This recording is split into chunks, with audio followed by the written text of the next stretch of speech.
I would request all the speakers from this session to please kindly come up on the stage. Good afternoon, really, ladies and gentlemen, and welcome back. A quick word on all the three speakers. Professor Kondapalli, as far as I am concerned, is the most knowledgeable man on the People's Liberation Army in the whole of this country. You couldn't have got a better man than him. He's currently chairman of the Center for East Asian Studies, and most of the time he's touring the world and talking about China. Please give him a hand. Air Chief Marshal Raha has just joined SNSK after retiring from the Indian Air Force. Just a word about him. He came out on YouTube while he was still serving. He was one of the top military commanders, amongst the first top 10 in the whole world. A great man. He'll also be speaking to you on more the military aspects. My credentials, I'm way down. I have dealt with China for 26 years of my life. I have walked, I would say, 85% of the Indo-Chinese border or the Indo-Tibetan border, right from the extreme east to the extreme west, including the central sectors and through parts of Bhutan and Nepal.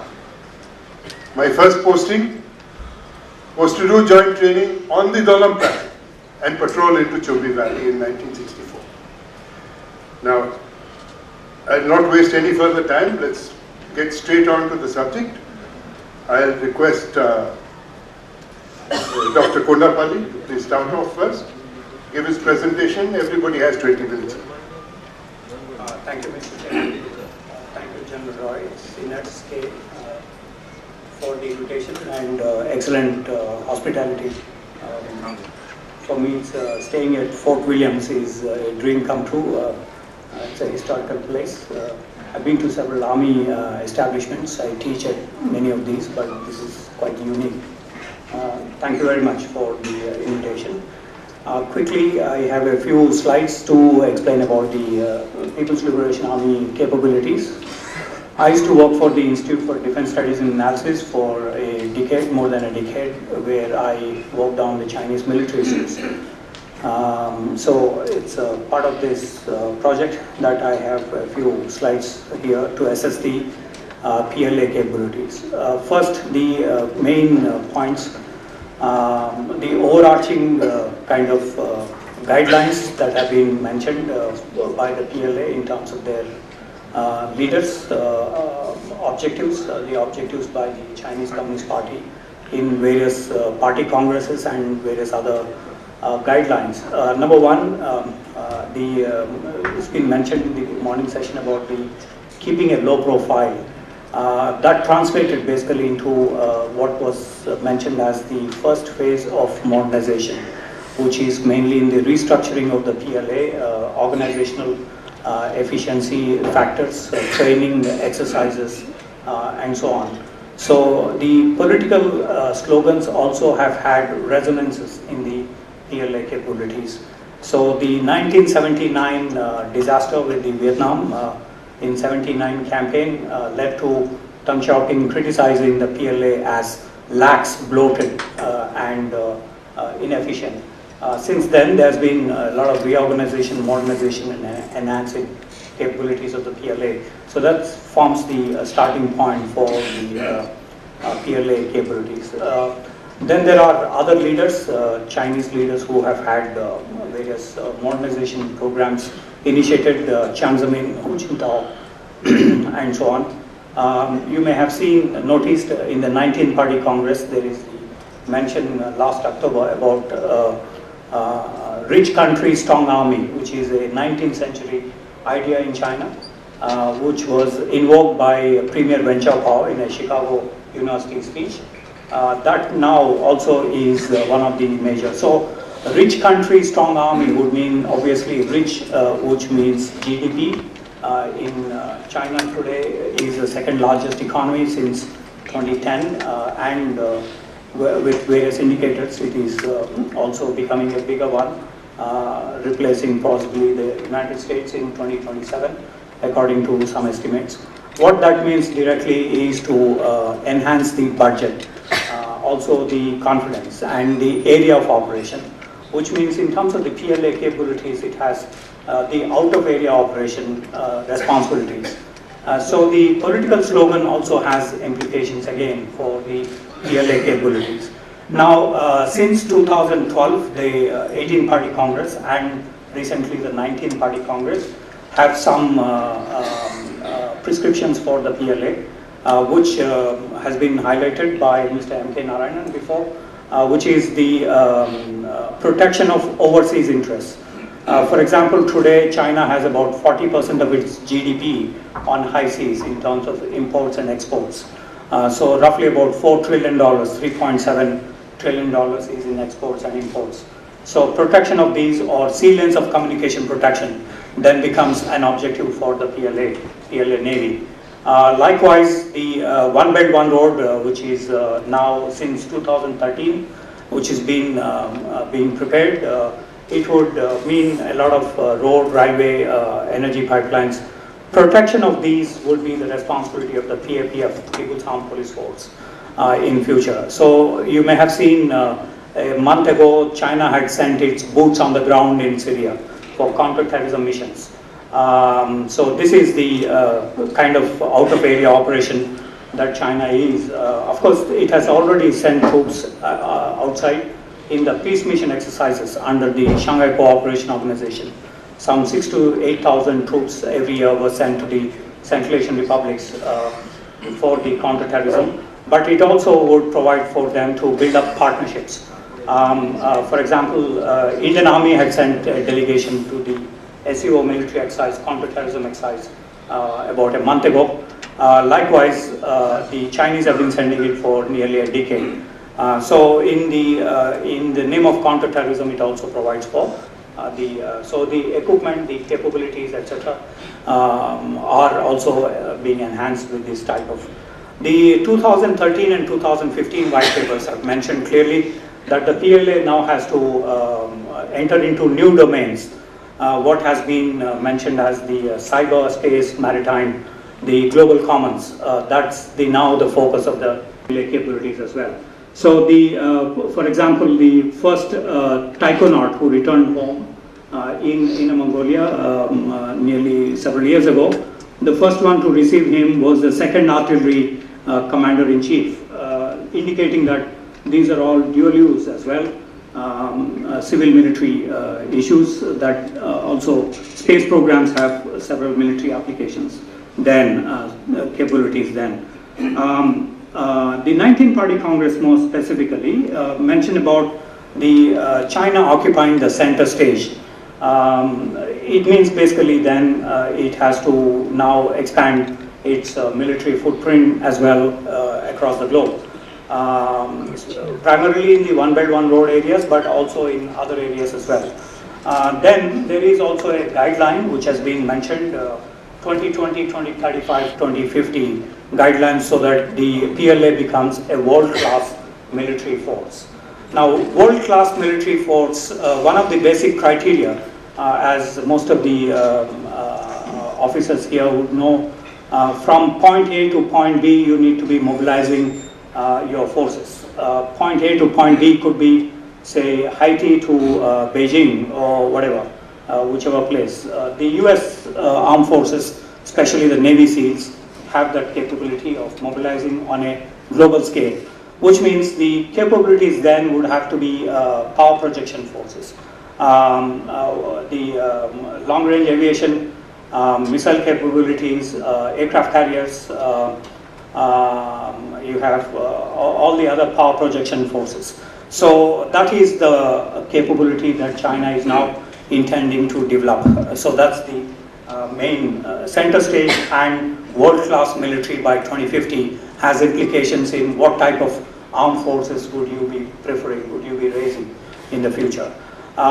These are some few points which suggest to Chinese exhibiting capabilities. Remember, Tang Xiaoping mentioned about keeping a low profile, Tao Guang Yang Hui, but today it is exhibiting. Rather than keeping a low profile, you're exhibiting capabilities. So that's the transition that has happened, not just in Xi Jinping's time, but even before. So let's see, for example, in the Chonan incident, where the North Koreans were suspected to have blasted the corvette of the South Korean Navy. There was the Ma Xiaotian, who later became the Air Force Chief, but at that time the PLA General Chief of Staff, he mentioned that, Deputy Chief of Staff, he mentioned that the US and South Korea cannot conduct naval exercises in the Yellow Sea. So in other words, a kind of Chinese Monroe Doctrine came up during those days in 2010. Of course, the US and South Korea conducted the naval exercises later on in that area, but nevertheless there is the push by the Chinese in putting across these roadblocks for, in fact, in the South Korean diplomatic engagement with China recently, this is also one of the points. Apart from the THAAD deployment, restrictions on THAAD deployment, there is also the US-South Korea naval exercises being, kind of scaled down. So this is one which is at the diplomatic level, this capability, but the PLA is suggesting to the other nations about the red lines or the Monroe Doctrine here. Then there is also the ADIZ, which has been imposed in East Asia, in the East China Sea in November 2013. Well, in the 60s, the Taiwanese, the Japanese, the Americans have all had their own ADIZ. So China is a new kid on the block with an ADIZ, which means that you will have to protect your territorial airspace, which is contested with the US bombers and others. So there is the ADIZ preparation since then by China in the, one of the implications of that is obviously on the Senkaku Islands. If that is the territorial airspace of China or contested airspace by the Chinese, then they are intruding into this area through aircraft, through Coast Guard and other. Comparatively, for example, if you have about 418, 420 transgressions on the India-China border, which is also a reflection of the capabilities and confidence, you have about 680 transgressions on the Senkaku Islands. So relatively it's very high on Senkaku Islands rather than on India-China border areas like the Doklam or Chumar or DBO or other sectors. So this is the exhibiting of those capabilities. South China Sea has been mentioned as a core interest by Dai Pingho and subsequently by Yang Chechu, the state councillor, who is now the Politburo member.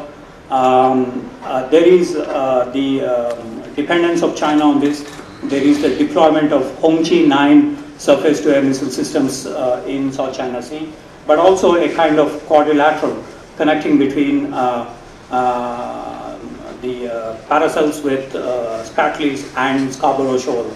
The Obama administration had mentioned Scarborough Shoal as a red line between US and China and the Philippines.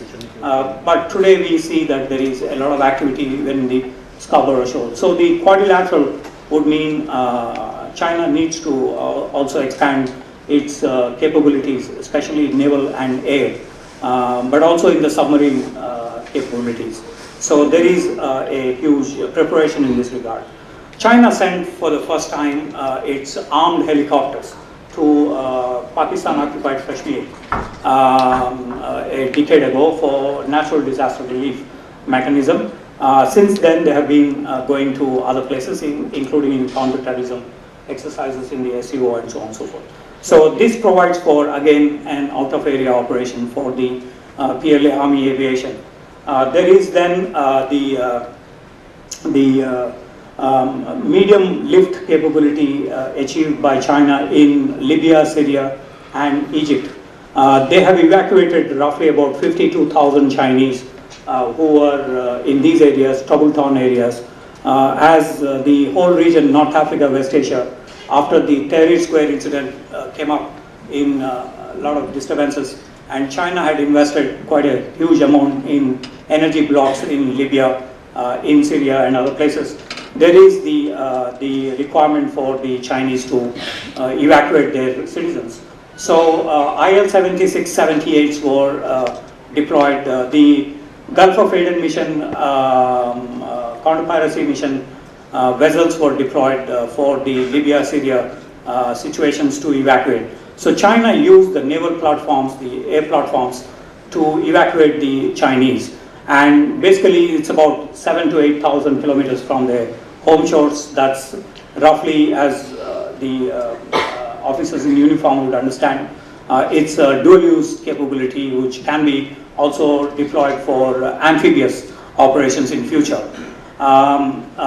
Remember that the initial Gulf of Aden missions also had amphibious missions rather than purely counter-piracy missions. So it also suggests to China experimenting with these capabilities before a decade ago. China had already sent about 26 missions to the Gulf of Aden. Generally they send about 2 naval vessels, but also in conjunction with submarines or with aircraft and so on and so forth to the Indian Ocean region. So that's the expanding capabilities. Then you have also the trailing of the USS Impeccable since 2009, when US actively then participates in the South China Sea. There is increasing blockade of these places by China, and we all know about the Depths plains and the rest on the India-China borders. Increasingly, as General Roy Chaudhary mentioned, increasingly there is the standoff that is reflected in various places. 2013, a 200 troop of patrol, as Indian Defense Secretary told the Indian Parliament Standing Committee on Defense, the Chinese intruded. He used the word intrusion rather than transgression. The Chinese intruded 19 kilometers inside the Indian claimed territory in Depths Plains. We have had other series of incidents. So I have 5 more minutes, so let me quickly go through. These are some PLA activities. Every year the PLA comes up with what did they do in the previous year. So they roughly count for 15 of such activities. If you look at these are basically reflective of exhibiting those PLA capabilities. Search and rescue missions in terms of the MH370 crisis, disaster, the Malaysian Airlines. So they went up to Indian Ocean, they went up to different places. So these are some activities I wanted to skip. I will leave a copy here. Those who want to get back would be able to. Then there is the aircraft carriers which have gone across Taiwan Straits and also in the Miyako Bay, which is where the Japanese would come in terms of the slocks protection. Previously, during the Cold War, it was controlled by the Soviets or by the Americans. Now it's increasingly contested by the Chinese. Djibouti Naval Base has also come up, which again means that, and this has come up in just about 1.5 years, which suggests that China has a huge capability to develop naval bases when and where they want to have. These are on the Senkaku Islands. Increasingly as well, there is the standoff, like the one that we saw on the 2001 Liangshui in Hainan between the US and the Chinese. There is increasingly the confidence that Chinese pilots, naval commanders exhibit in chasing the American vessels, American aircraft, and despite the freedom of flight, freedom of navigation, and other issues that the US had undertaken. South China Sea is a major area of attention. There is a lot of activity here, dredging projects, and so on and so forth, but also militarization of the whole area. This comes from the strategic doctrine, which has changed to local law under informationized conditions. These are some aspects which dovetail into the PLA capabilities. Today, as the 19th Party Congress has also mentioned, they wish to fight a joint integrated operation, integrated joint operation. So popularization is on the way. Network-centric warfare, that's the focus. These are from the white papers that China had issued, some 8 so far, factored from that the modernization program and the steps to be taken in terms of enhancing the PLA capabilities. It's reflected in reducing the armed forces, especially in the infantry forces, and enhancing power projection forces like the rapid response troops among the ground forces. 11 times of demobilization has happened in the PLA, and the structures have been reduced, and across you see the modernization in terms of the personnel and in terms of the ground forces. These are the pictures that we have from the military balance and others factored in the ground forces. There is incremental progress in this, but again the factor is power projection as the key area. Navy, there is substantial progress here in terms of stealth, in terms of new submarines. China manufactures one submarine area, which is a capability. Of course, these are diesel submarines, but also in the SSBN category, they are making a lot of progress. Despite the recent incident of the standoff in Japan, where the SSBN or the SSN had much more noisy trails, yet there is a lot of progress here by the Chinese Navy. In the Air Force, again, there is, if long-range aviation is the main aspect of PLA capability exhibition, then the focus is on J-10s, J-22s, J-20s, and J-16s for the aircraft carrier. Also in other categories, the electronic warfare, as well as in tankers and other AEW category, there is huge progress in these. These are some beam count aspects in the Air Force. I have 10 seconds more, so let me focus again on this. In the missile program, we see that the land attack cruise missiles took a lot more space than the other SRBM, MRBM or ICBM category. Land attack cruise missiles would also dovetail into the PLA doctrine, which suggests to the second artillery or the rocket forces shifting operations from nuclear missions to conventional payloads as well. So the land attack cruise missiles would help in that factor of fighting the adversary with the cruise missiles. So much of the telemetry data in terms of the missile program is reflected in these LACM tests. In the nuclear field, there is as well modernization. Of course, China denies the Wen-Ho Lee case, spy case of W-88 miniaturized nuclear device. Yet there is a lot of progress as well in China on the nuclear modernization, doctrinal as well as in terms of the ORBAT here. That's the beam count we have for the 4 services.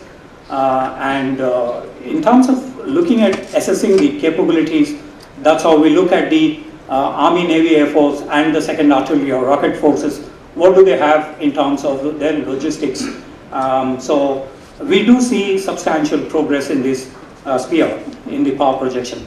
PLA reforms since December 2015 are also focusing on those enhancing capabilities. So these are the priority areas, and joint commands are the main focus areas till the next 2 years.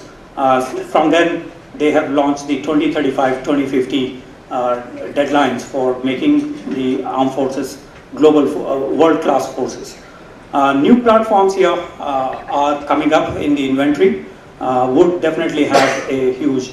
This is a DF-ZF hypersonic glide vehicle program, much like the FX program by the American forces, a secretive program for launching any kind of missile systems, including nuclear-tipped missiles. There is a recent photograph of space photograph by Stratfor of both India and China actually building up a lot of capabilities on the border areas after the Doklam incident. Currently, there is an estimated 1,800 Chinese troops in Doklam, but there is also the space photography suggests to the deployment of J-10s. J-10s roughly have about 1,600 kilometer combat radius with air refueling. Probably will have double that area, double that radius. It is the fourth generation aircraft they have. J-20, 4 of these were sighted in Lhasa Bungar airport, which suggests that they are also deploying multi-role stealth fighters to the Tibet military region. So this suggests that the capabilities on India-China front is also getting increased. Space program, there is much that is happening in this area. These are some figures of satellite launches, etc., and the missions that they have on extravehicular activity, which is also again a dual use capability of ASAT missions and other laser guided missions in future for any future warfare. One of the ways to test the PLA capabilities is to look at what kind of exercises they are conducting. And on an average, about 118 to 120 exercises are being conducted a year by China, small, medium, big exercises in different areas. In Western Theatre Command, which is opposite to India, you have just about 16 or 17, but maximum number of these are conducted in the eastern and the southern theatres, which suggests still the focus is Senkaku Islands on Japan and the South China Sea. So capabilities are in that direction, not so much on the India-China front. I would qualify these by if there is any query. So you see that the exercises here are getting diversified in China. Between China and Russia, these are some joint exercises which we have also done recently. In Vladivostok, the tri-service exercise about 2 months ago, 1.5 months ago. All this also means huge allocation of financial resources. Estimated at 152 by the official. There is a single line finance minister statement, unlike Arun Jaitley's statement, which includes everything, pension, capital expenditure, revenue expenditure, everything you have. You go to the MOD website. In the case of China, the finance minister announced one line that China will spend this much, which means about this March he will announce probably about $182 billion. But that's all we have in terms of a publicly known. But the estimates are about roughly double of these spent by China. So, which means all Asian countries combined together, the budget of China, defense budget of China, would still be more than all the other countries put together. In fact, in the recent times, many Asian countries are spending a lot. India, Saudi Arabia, Southeast Asia, South Korea, Japan has increased under Shinzo Abe, but still, if you put all together, the Chinese defense budget would have been much more high. This is my last slide to suggest that the PLA modernization is on the priority. There is a guideline for becoming a world-class military force. There are a lot of lacunae in such capabilities, yet what is important is that there is a direction from the leadership despite several problems, especially in terms of the levels of training, levels of ammunition, etc., given in live fire exercises is relatively low as compared to the other armed forces, which is an indicator of you are enhancing your capability. So these are some points that I have in suggesting. I ran out of time. Thank you for your attention. Thank you very much, Dr. Kundapudi, for your excellent presentation. We'll come on to detailed aspects of it a little later. Now over to Air Chief Marshal Rao. Good afternoon, ladies and gentlemen. I have the permission of the chair to speak for 25 minutes instead of 20.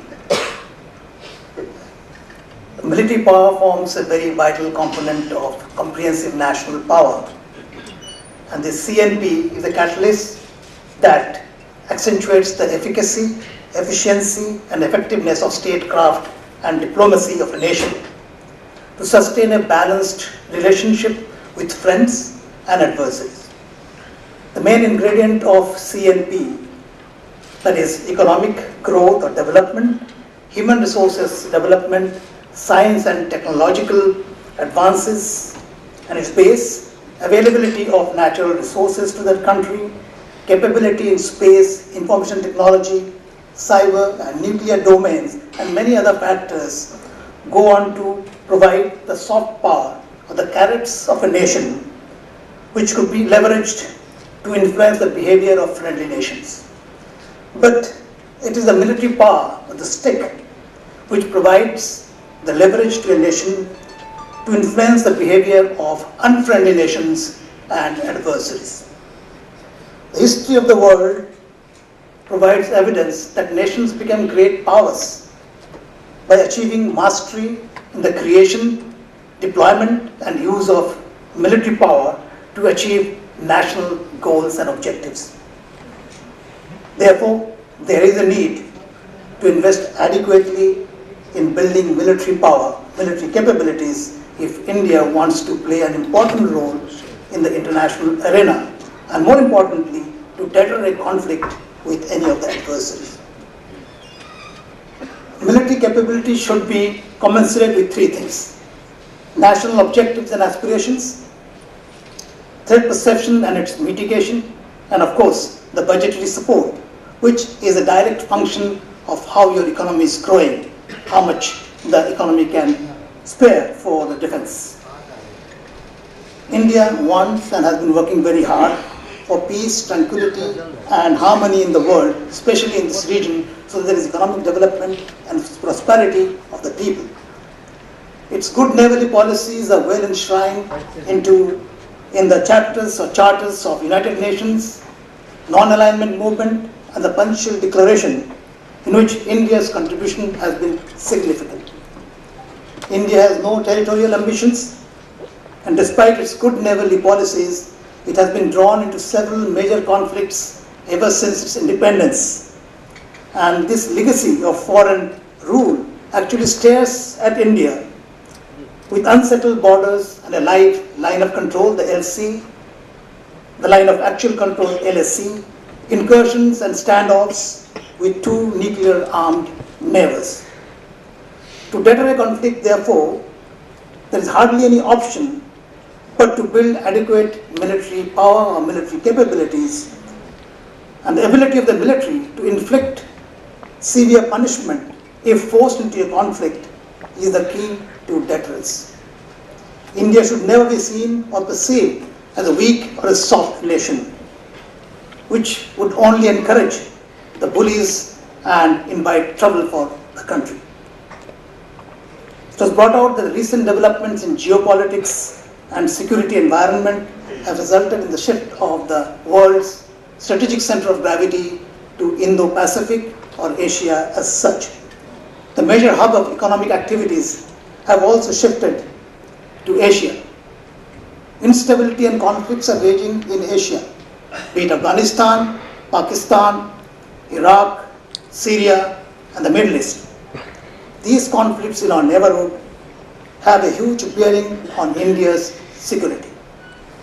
The rise of fundamentalist forces, support of Pakistan to terrorist elements against India, the assertiveness of China in this region, Doklam type of military standoffs have only accentuated the security concerns for India. Our western neighbor is known to be the fountainhead of terrorists, and its duplicitous behavior is stark and audacious.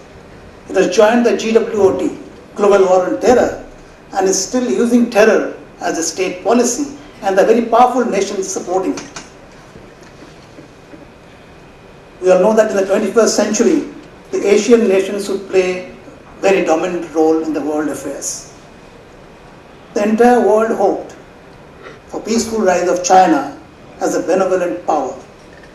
However, its assertiveness in the East China Sea, South China Sea, enforcement of self-proclaimed 9-dash line and ADIZ, Air Defense Identification Zone in this area, and claims on various islands and reclamation of such islands to create infrastructure fit for military deployment and non-acceptance of The ICJ verdict on territorial disputes in this region have raised apprehensions amongst the littoral states of SCS, ECS, and others.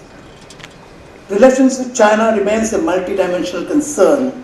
There are both challenges, as was brought out, and opportunities for political and the military leadership of India.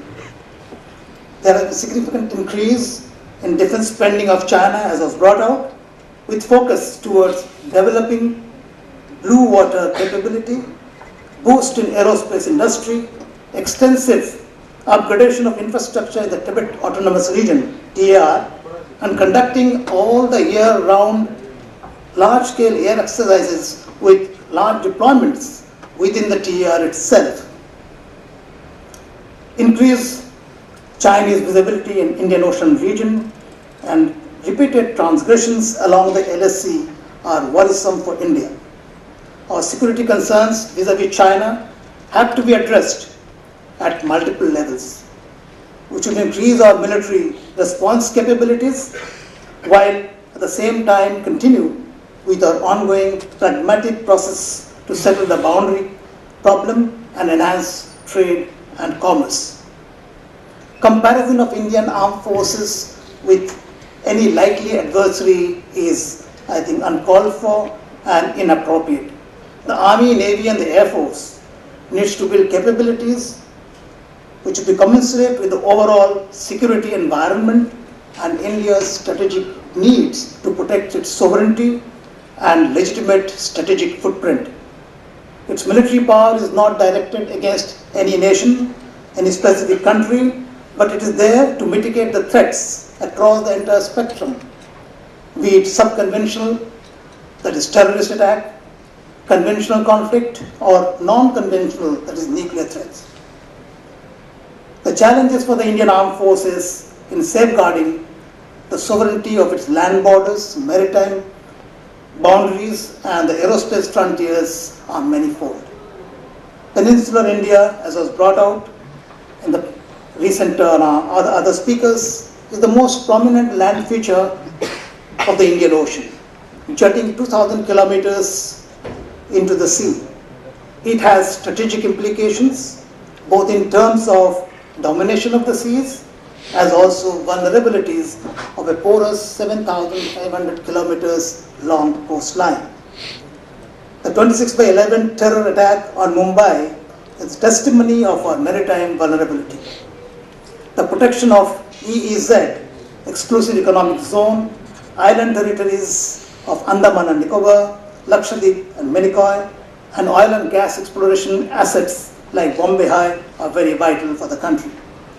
The island territories provide India with enormous strategic advantages. India has nearly 15,000 kilometers of land borders shared with China, Nepal, Bhutan, Myanmar, Bangladesh, and Pakistan. The terrain and climatic conditions are varied and unique, and entails that the armed forces train and operate in some of the most hostile environment in the world. The Siachen Glacier is the highest battlefield in the world, where we lose more soldiers to climatic conditions than to enemy action. We have the highest airfield in the world, Daulat Beg Oldi in Ladakh, close to the LSC, which is located at an elevation of almost 17,000 feet.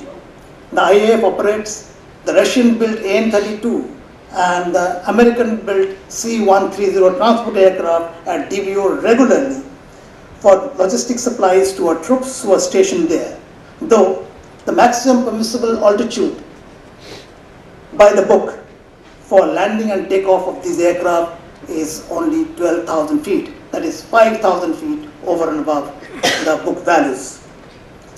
Transport aircraft like the American C-17 and the Russian IL-76, as well as armies and air forces, fleet of helicopters fly every day to air maintain deployed personnel in the Himalayas. It calls for dedication, professionalism, skills and guts to undertake these flying missions at those altitudes where the weather is very unpredictable and severe and these aircraft are being flown to the limits of its flight envelope. The Thar Desert and the Run of Kutch are very challenging for the personnel, while the equipment performance deteriorates due to heat, dust and sand. The Army and the Air Force operates in and over some of the most inhospitable tropical forests in the world, located in our northeast. The riverine terrain poses a serious challenge to effective border patrolling and surveillance of the Bangladesh borders. High humidity, salinity, and corrosion in the coastal belts adversely affect performance of equipment, especially avionics. The personnel have to be appropriately kitted and trained for effective operations in such diverse geographical conditions. Weapon systems and equipment have also to be optimized for specific areas because the flexibility of using them in all types of terrain and climatic conditions is very limited. Indian armed forces are unique in many ways as compared to other major armed forces of the world.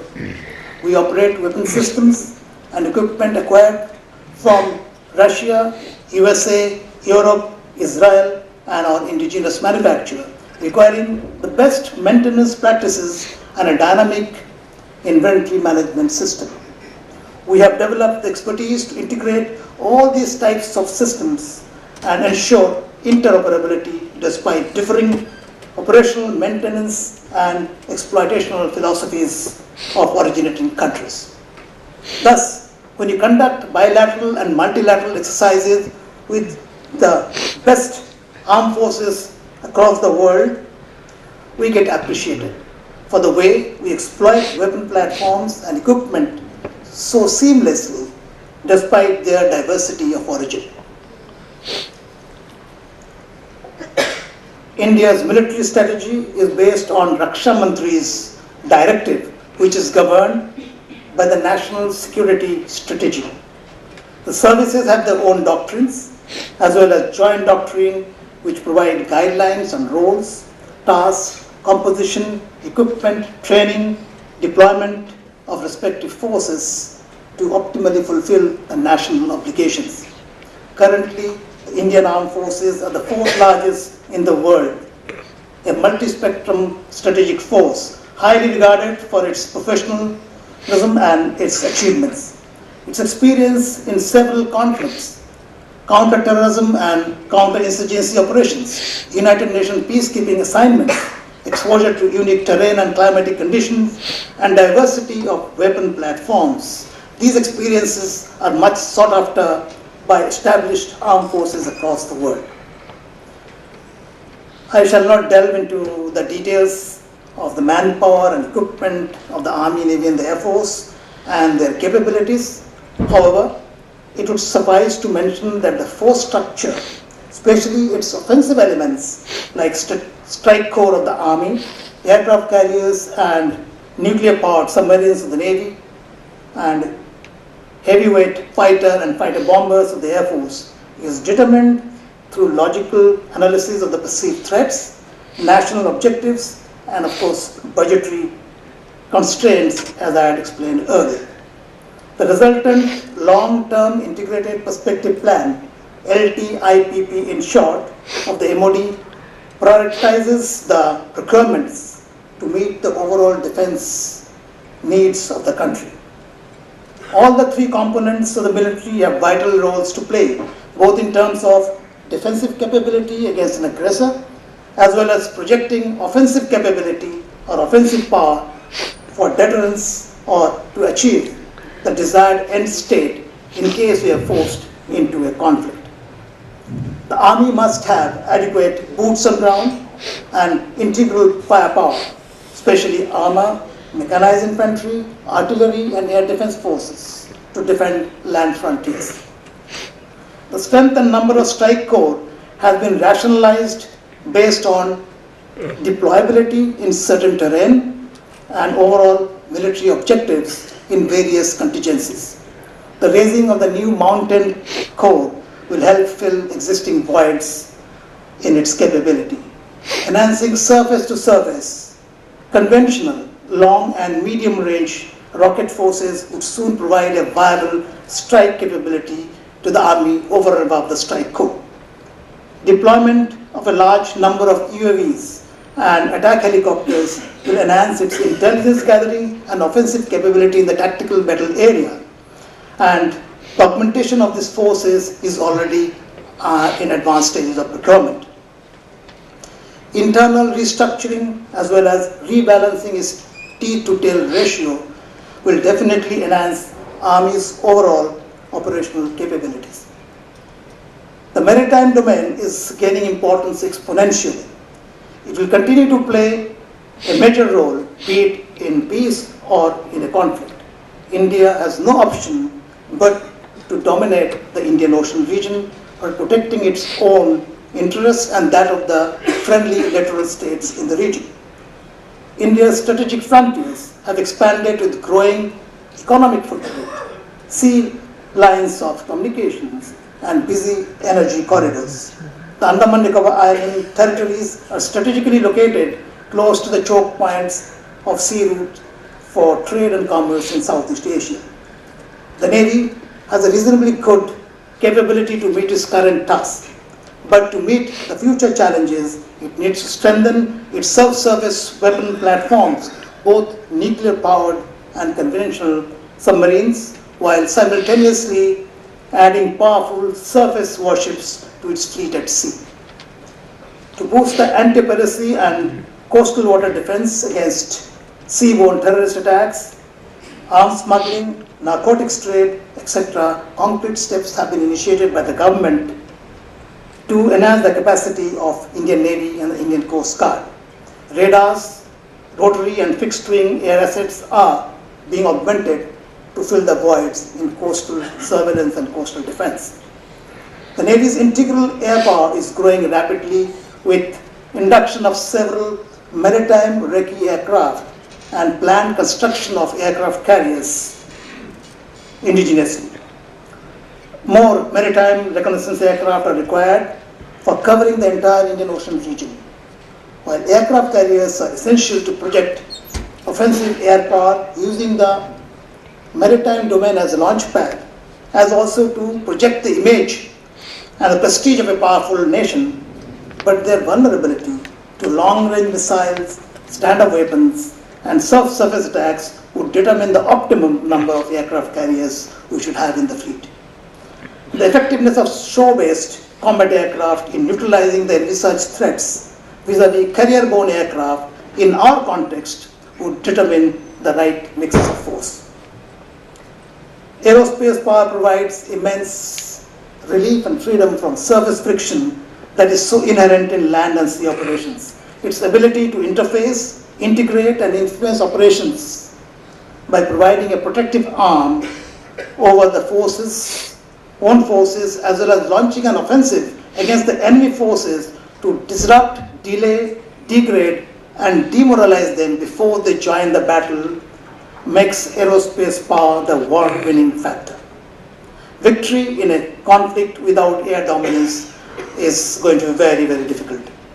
There is a case for developing a strong aerospace power which provides the most efficient offensive capability, the teeth, to take the conflict to the enemy. Hence, it always acts as an effective deterrence against a conflict. The IAF is a well-balanced force with multi-spectrum capability.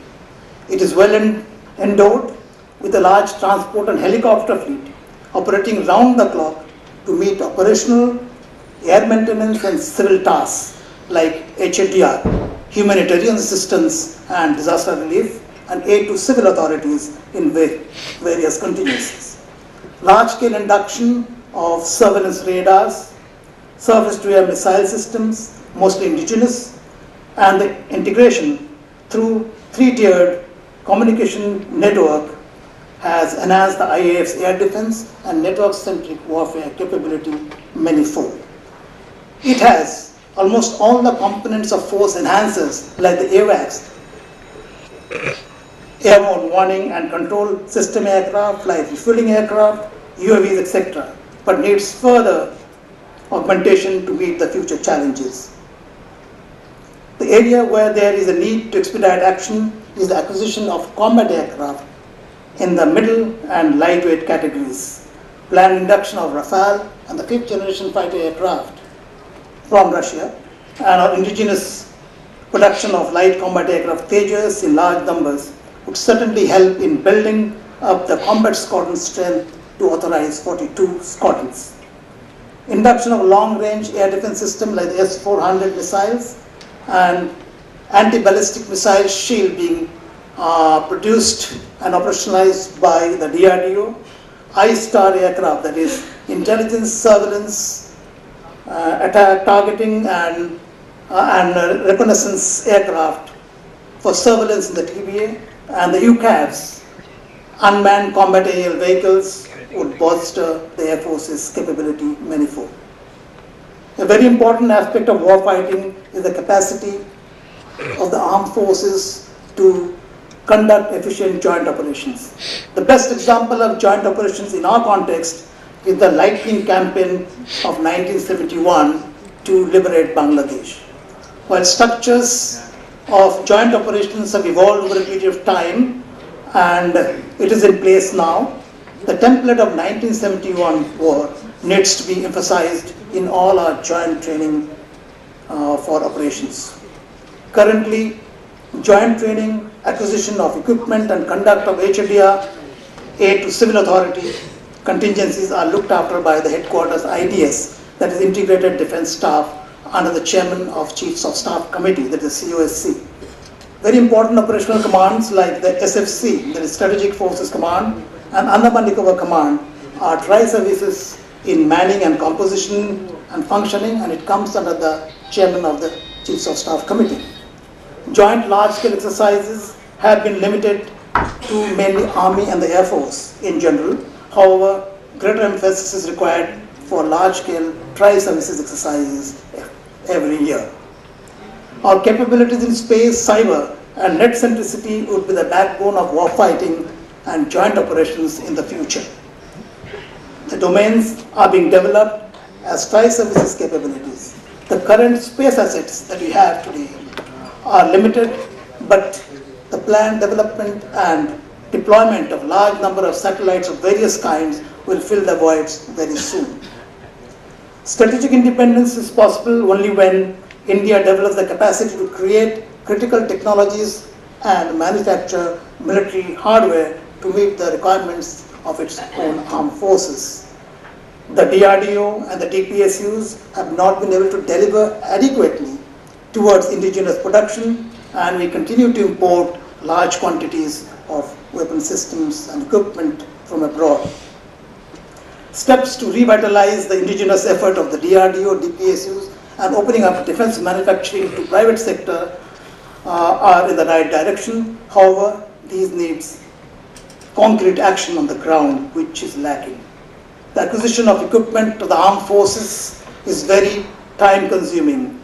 This is a process-driven and not outcome-driven effort. This is the main cause for loss of operational capability and needs to be corrected urgently.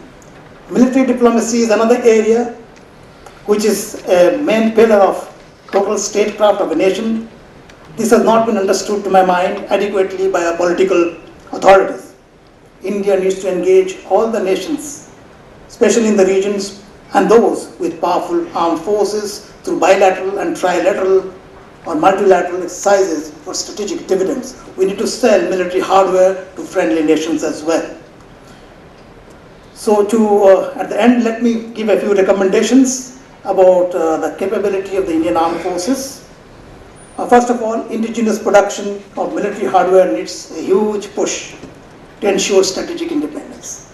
Secondly, plans to ensure blue water capability of the Navy, raise mountain core of the Army, and build up combat aircraft strength of the Air Force to 42 squadrons needs to be implemented expeditiously.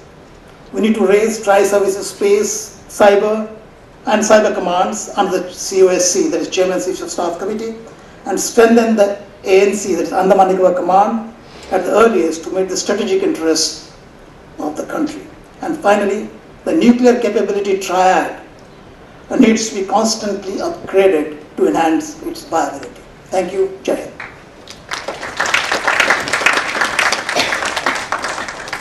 Thank you very much, Chief Marshal. That was an excellent presentation on Indian capabilities. Let me now cover the salient aspects and certain others.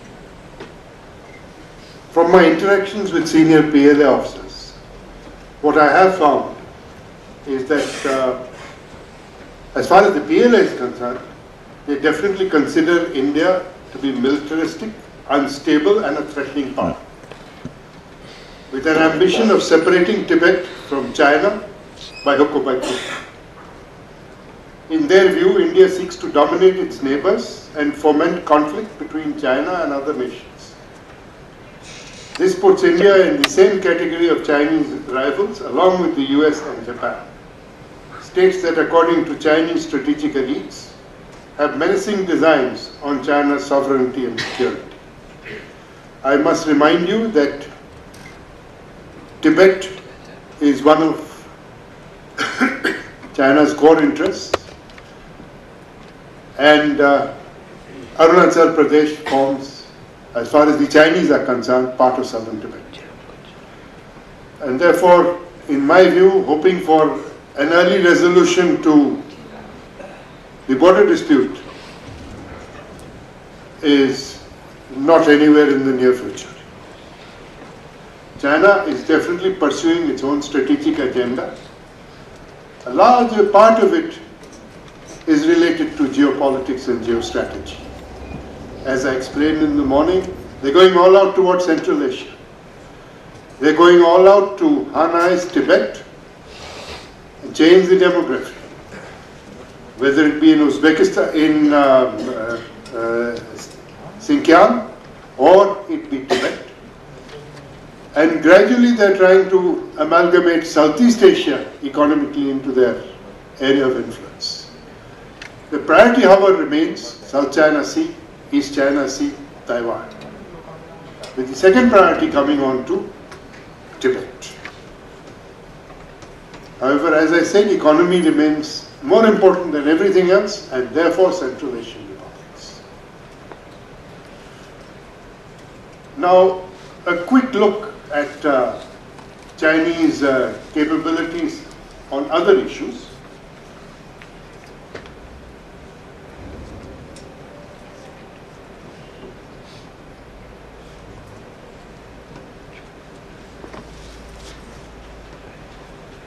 According to their 2016 white paper, PLA tasks are, I'm just going to enunciate three of them. Resolutely safeguard the unification of the motherland, which includes Tibet. Safeguard China's security and interests in all new domains, which means Chokpu in Myanmar, where they're building up a substantial base. Similarly, Djibouti, then Gwadar, similarly in Sri Lanka. So you've literally got bases all around which they have to safeguard, plus their sea lines of communication. And to maintain strategic deterrence and carry out nuclear counterattack when necessary. I'm leaving out the other aspects of their tasking. Now I come on a step further.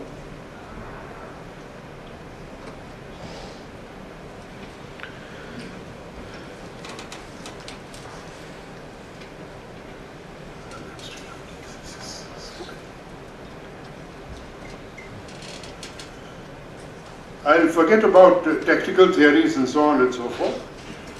Basic thing is, we're talking about local war which is informationized, and therefore tremendous stress on electronic warfare, EW, cyber warfare, psychological warfare, and along with that, use of space and other technology. As far as nuclear deterrence is concerned, they say that as far as they are concerned, the essence of nuclear deterrence is to warn the opponent in advance the possibility of using nuclear weapons or carrying out nuclear counterattack and the grave consequences to force him to obey the deterrence aims. They classify it into three parts. First is maximum nuclear deterrence, which is disarming him with the first massive nuclear strike. Second is minimum nuclear deterrence, which is strike against a population center. And the third is nuclear deterrence of moderate intensity, which primarily relates to strike against tactical forces. Their current nuclear arsenal is about 276 ICBMs, SLBMs, and other types of warheads, which are mated and ready, deployed as mobile launchers, but primarily underground. They have already constructed, starting from the 70s and earlier during Mao's time, 5,000 kilometers of underground tunnels, where their entire nuclear force is deployed, as also in silos for the ICBMs. Overall, somewhere between 400 to 450 warheads. In addition to that, also along, all controlled by the 2nd Artillery Corps and their submarine fleet. Under the 2nd Artillery Corps, they have another 1,200 surface-to-surface, surface-to-air, and surface-to-sea ballistic missiles, and about 400 to 500 cruise missiles, all of which are conventional oblique nuclear capable, with demated warheads being used along with them. Then, as far as space is concerned, they've developed a capability to kill satellites, as also carry out soft kills and hard kills. Hard kills primarily using surface-to-air ballistic missiles, and in terms of soft kills, primarily through informationized warfare and electronic warfare and cyber warfare.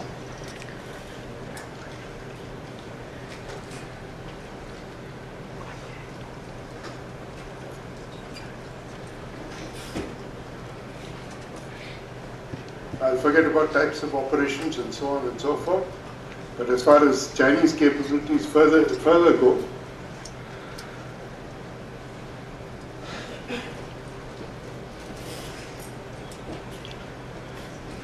they still follow the principle of a people's war, and what they mean by following a people's war is mobilizing all resources to support the main effort wherever it is, whether it's on the eastern seaboard or whether it's in Tibet or elsewhere. The modernization program has taken priority, going first to the Navy, then to the Air Force, and lastly to the ground forces. The nuclear forces nuclear forces and ballistic missile forces are getting the same priority as the Navy in terms of defense expenditure allotments. You come on further, as far as space is concerned, there are a lot of developments taking place in the electronic warfare and informationized warfare field. A lot of developments are going on.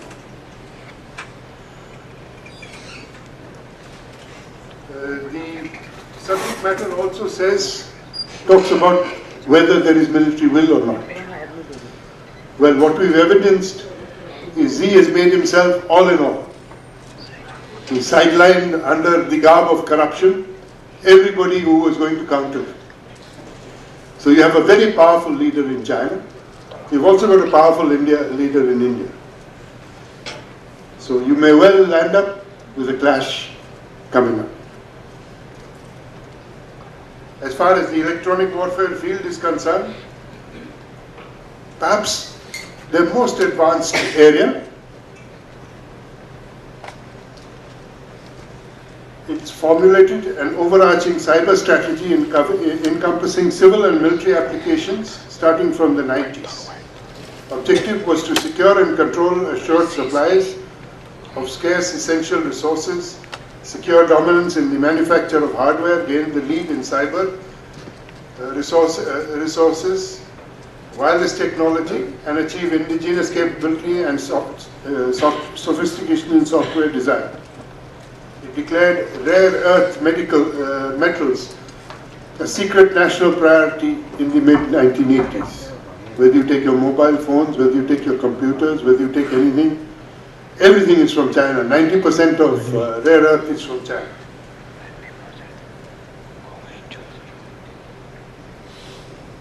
The PLA has since 2002 augmented its cyber force by creating cyber-capable information warfare militia units.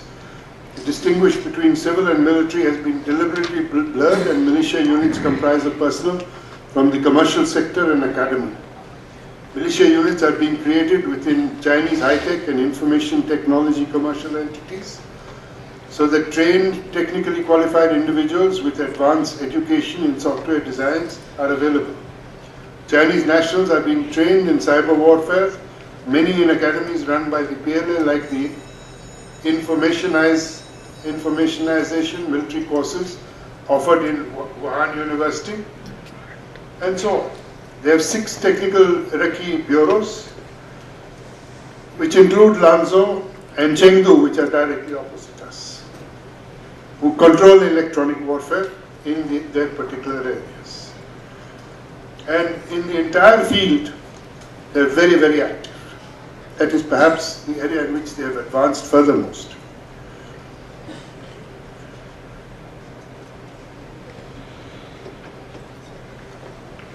A lot of talk about asymmetric warfare.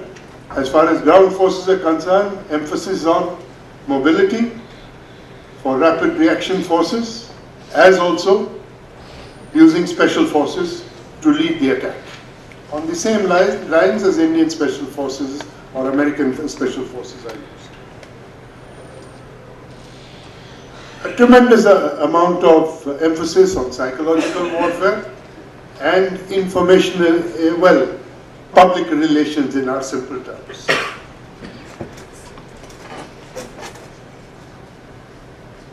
Chinese military intends to project power beyond its immediate periphery into the open ocean in pursuit of national juvenilization aimed at countering what Chinese leaders see as US-led efforts to check China's rise.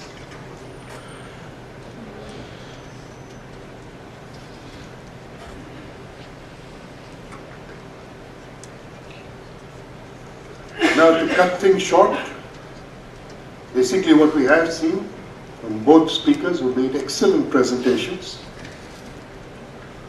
Chinese focus is still on modernization, but now they've started moving ahead instead of sitting back, acting. And now with very strong leadership, we could expect to see much more happen. I don't see them backing down on Dolan. The Bhutanese pronunciation is Dolan. I do expect it to come further. In my personal view, I think they'll do it through Bhutan, blackmail Bhutan into agreeing to give it up. Their dispute with us is over all the trijunctions that there are, including the Nepal-India trijunctions and Tibet trijunctions, with an aim of outflanking all our forces wherever they're deployed. Whether it be Walong, whether it be Tawang sector, whether it be Sikkim, whether it be Nepal, again whether it be up in UP-Tibet border sector or in Ladakh.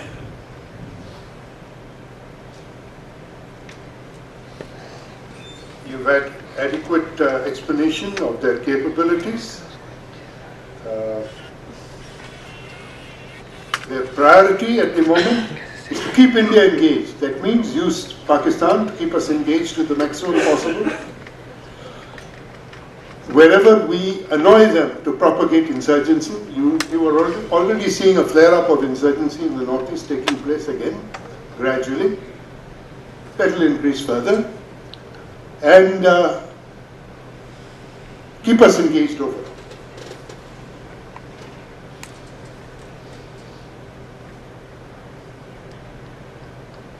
Their interest is not only in the Pacific seaboard, and up to the first island chain, but to keep America and their allies away from it, and they see India as an American ally.